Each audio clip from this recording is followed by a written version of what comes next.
professor Túlio, professor Leonardo, professor Walter, e o nosso mais novo titular, agora também de Direito, já era de fato, da Pontifícia Universidade Católica de São Paulo, meu querido professor José Eduardo Soares de Mello. Meu tema é bastante técnico. Fiquei muito feliz ao receber o convite no final do ano passado para compor a diretoria da ABRADET e achei que eles iriam me agraciar com um tema mais fácil de ser enfrentado, qualquer, para minha surpresa, mas também alegria, porque ao mesmo tempo é um desafio. Fui surpreendido por esse tema técnico, específico, e eu vou tentar, de alguma maneira, fixar duas metáforas para explicar como nós podemos entender a substituição tributária do ICMS, a sua diferença para o PIS e COFINS, e chegar ao ponto da minha fala, que é justamente o seguinte: existem certos produtos cujas operações sofrem incidência concentrada em uma etapa do processo produtivo. São eles: combustíveis, farmacêuticos, perfumaria, máquinas e veículos, autopeças, pneus novos, bebidas e embalagens. O cipoal de normas jurídicas editadas para dar forma a esta coisa patética que acabou virando a não cumulatividade do PIS e COFINS. Porque, pensem no absurdo, o PIS e COFINS tem um precedente. É o que eu ouço em termos de discussão, a ponto de se chegar outro dia, um colega veio com uma situação inusitada, disse: preservativo ou absorvente íntimo feminino daria ou não direito a crédito. Aquilo me soou algo extremamente estranho, inusual, mas eu fui descobrir que o sistema de controle dos Estados Unidos da América para importação de vasos sanitários exige que o vaso sanitário, para ser exportado para os Estados Unidos, não entupa com preservativo cheio de água ou absorvente feminino cheio de água. Daí porque a opinião foi no sentido de que isso sim dá direito a crédito. É esse tipo de coisa que a gente anda discutindo hoje em dia, no dia a dia da tributação. Mas para não cansar os senhores com tanta tecnicalidade, eu vou dar um passo atrás para, de certa forma, tentar explicar aos senhores como eu vejo o tema da substituição tributária, para sacar aí as conclusões possíveis sobre se eu posso ou não apurar crédito em relação a certos produtos sujeitos à incidência monofásica. Como eu tenho apenas agora 16 minutos, porque 3 já foram com os agradecimentos e a contextualização da minha fala, eu vou utilizar de uma técnica para reduzir complexidade.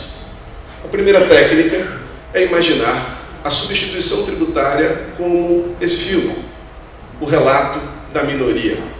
Esse filme trata fundamentalmente do seguinte: num futuro não muito distante, o desenvolvimento científico e tecnológico permitiu que a polícia previsse no futuro fatos que iriam acontecer, de uma tal maneira que o galã, Tom Cruise, corria na frente e prendia o sujeito. Essa obra de ficção, e esse exemplo não é meu, é da professora Isabel Décio, serviu de inspiração ao fisco brasileiro, ou pelo menos a parte da doutrina, para explicar aquilo que aconteceria com a tributação por meio da substituição tributária. Nós previmos o fato que irá acontecer e eu recolho o tributo hoje. Genial. Uma obra de ficção. Qual o problema do filme? O relato da minoria. 3 entes mediúnicos agem em conjunto de uma tal maneira que, em certas circunstâncias, na dúvida, prevalece a maioria. Só que, às vezes, a maioria é equivocada. E a previsão futura pode estar errada. Então, a despeito dela proporcionar uma redução maciça na criminalidade, ela tem erros. Qual é o grande problema da substituição tributária? O relato da minoria. A situação onde aquela situação que iria acontecer não ocorre. Ou se ocorre, ocorre com um valor inferior àquele que havia sido praticado.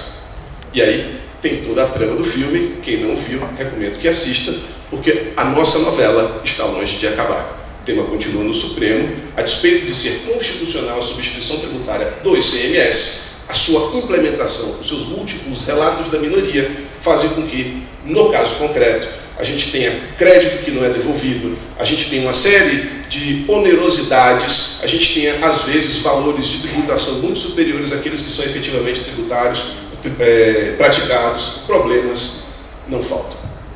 Eu prefiro compreender a substituição tributária não sob a perspectiva do mito, mas sob a perspectiva daquilo que a vida é.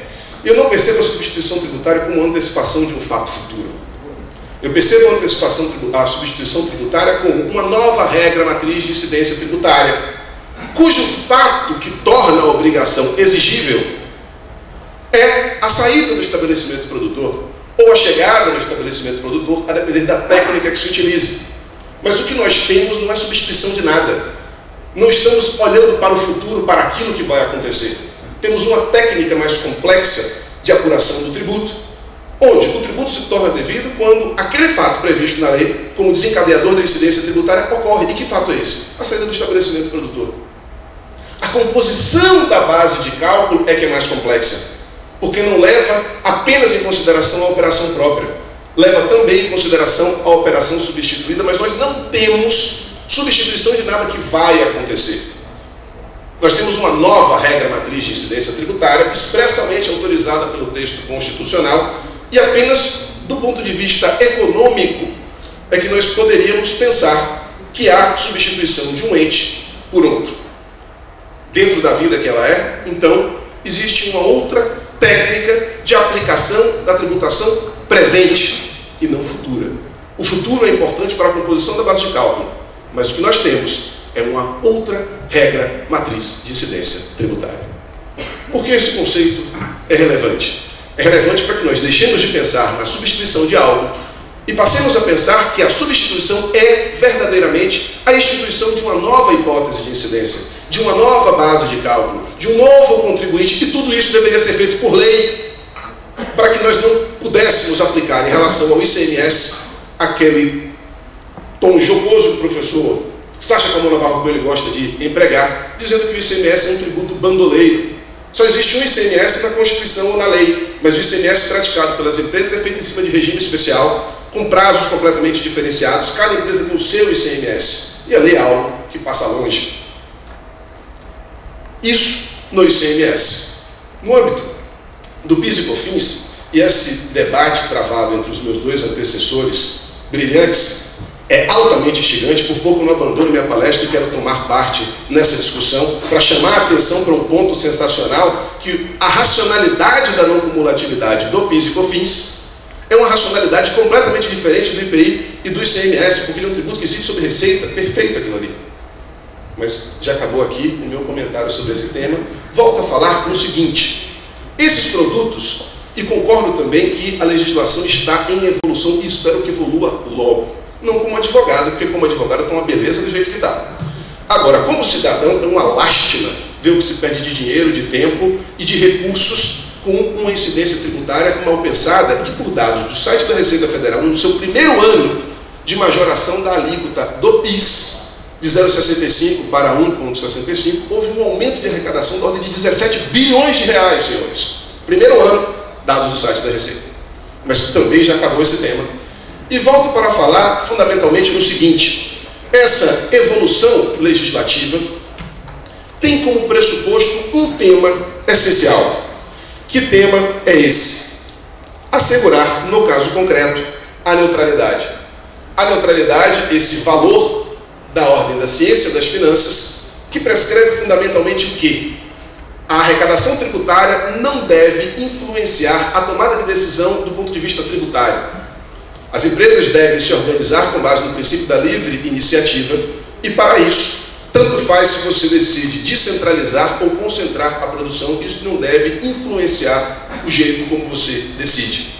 Agora, existem técnicas de se implementar, no caso concreto, este valor maior da liberdade de iniciativa, da neutralidade fiscal. E uma das técnicas consistiria em descontar na operação subsequente aquilo que foi pago na operação anterior, ou concentrar a incidência tributária em apenas uma etapa. Estamos falando de um tributo federal, o que facilita sobremaneira o tema da substituição tributária no âmbito do PIS e COFINS. Acontece que estes setores que eu enumerei para os senhores sujeitos à tributação monofásica têm também algumas outras peculiaridades. Por exemplo, a ideia ali era utilizar uma técnica de incidência tributária que facilitasse, e efetivamente facilita, porque se o tributo está sujeito a apenas uma incidência tributária, não há discussão sobre crédito, não há discussão sobre se isso dá ou não direito à apuração de um crédito, a coisa é muito mais simplificada. Então a tributação monofásica cumpre esse papel. Ela assegura a neutralidade fiscal, porque pouco importa se você vai ter 1, 2 ou 500 operações, o tributo incide apenas uma única vez. Por outro lado, ela é feita com uma alíquota um pouco majorada. Tá? Então, no lugar de falarmos de 1,65, falamos em 2,2, no lugar de falar de 9,25, falamos em 10 ponto alguma coisa. Então, você tem uma incidência majorada. Em compensação, você tem a possibilidade de não se preocupar com tomada de crédito em relação às operações que envolvam esses produtos. Pois bem, senhores, e aí começa o início da nossa novela.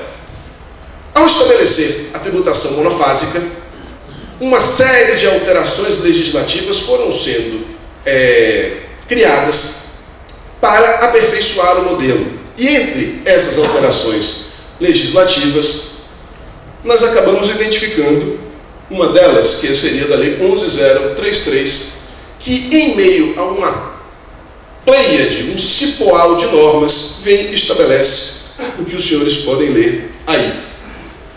Ela revoga a vedação que existia no momento anterior, segundo a qual, em relação a esses bens, você não poderá apurar crédito. E estabelece, para evitar um outro problema que tinha surgido em relação ao IPI, essa determinação, no sentido de que sim, seria possível a manutenção de créditos. Qualquer pessoa que leia a legislação e que tenha a mínima familiaridade com PIS e COFINS vai olhar para isso e dizer, tudo bem, se eu posso manter o crédito da operação anterior, eu gero uma aporia, eu gero um problema insolúvel, que seria o quê? Zerar a cadeia. O indivíduo que está sujeito à tributação monofásica, se o produtor foi tributado e ele é um revendedor e ele apura crédito, qual o efeito imediato disso? Zerou a cadeia. A despeito disso ser não razoável do ponto de vista econômico, a questão é que existe uma clara disposição legal e existem problemas a respeito da implementação da tributação monofásica. Então, a primeira questão levantada foi qual o alcance desse dispositivo. Tá? O segundo problema existiria na seguinte circunstância. Quando você tem um produtor ou um fabricante que revende para outro produtor ou fabricante. Sem considerar essa disposição, a primeira leitura que se proporcionava era a seguinte: o indivíduo que é produtor e que compra de outro produtor teria que tributar de novo ao revender para um não produtor. Então você tem uma cumulatividade, porque a legislação está vedando a sua tomada de crédito na operação anterior. A respeito dessa segunda situação, a Lei 11.727 veio estabelecer a possibilidade de, a despeito de se ter um regime monofásico, sim, quando um produtor compra de outro produtor, ele pode apurar o mesmo crédito que foi pago pelo produtor anterior ou pelo importador.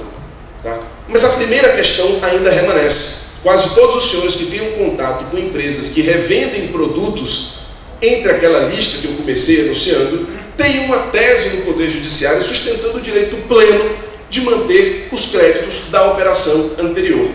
E aí viriam as possibilidades, né? Essa aqui seria a evolução legislativa, manifestações da Receita Federal em sentidos divergentes. No primeiro, falando que seria possível a manutenção, no segundo, dizendo que o artigo 17 não se aplica à regra colocada ali de vedação de tomada de crédito em relação a tributos sujeitos ao monofásico. Mas como interpretar essa possibilidade de tomada de créditos? Ainda para intensificar o nosso debate, houve mais de uma tentativa do governo de vedar a tomada de qualquer crédito, porque uma coisa é a obtenção da receita com a venda de medicamentos, por exemplo. Mas a venda de medicamentos tem alguns outros elementos, como por exemplo, embalagem, transporte. Em relação à embalagem, ao transporte, ao acondicionamento, ao custo que eu tenho com o acondicionamento desses produtos, eu poderia tomar crédito em relação àquilo ali? A despeito de, no produto, eu não ter gasto, porque minha operação é zerada de PIS e COFINS. Em relação às outras atividades, eu poderia tomar crédito ou não? E em mais de um momento houve publicação de medidas provisórias, a medida provisória, salvo engano, 406, no sentido de que não, essas outras operações não dariam crédito. Mas isso acabou caindo à prova de que a regra anterior autorizava sim a tomada de crédito em relação a esses outros produtos. E aí, o que nós temos hoje seriam 3 posições. A primeira, fantasiosa, mitológica, como aquele filme que busca explicar a substituição tributária, no sentido de que sim, o artigo 17 autorizaria a manutenção de crédito. Mas isso é o relato da minoria, é o que menos eu ouço a despeito de, no Poder Judiciário, quase todas as grandes empresas que mexem com distribuição de um desses produtos têm essa tese andando, mas eu não tenho tanta convicção. O segundo, a vida como ela é, a tentativa de que em nenhuma circunstância você possa tomar crédito. Mas por fim, nós poderíamos compor esse cipoal de normas e, saindo do direito tributário, chegando para qualquer outra pessoa não familiarizada com a nossa vida e olhando para uma quantidade de números, letras, chega a ser absurdo como a gente tem que fundamentar a nossa conclusão, eu sustentaria a seguinte ideia. Em relação à operação com o produto sujeito ao regime monofásico, ele já foi tributado com alíquota diferenciada, não seria possível tomada de crédito. Mas em relação aos outros gastos que se tenha com a operacionalização, desde que atendidos os limites da legislação, sim, é possível tomar crédito. Tá? A despeito das tentativas de revogar essa tomada de crédito, ela não chegou a ser mantida. Isso é a minha deixa. Ela não chegou a ser mantida. E aí nós teríamos a vida como ela deve ser, uma interpretação equidistante. Eu não posso tomar crédito porque estou sujeito ao regime monofásico. Em compensação, eu posso tomar crédito das outras despesas que eu tenho e deduzir eles do meu débito de PIS e COFINS.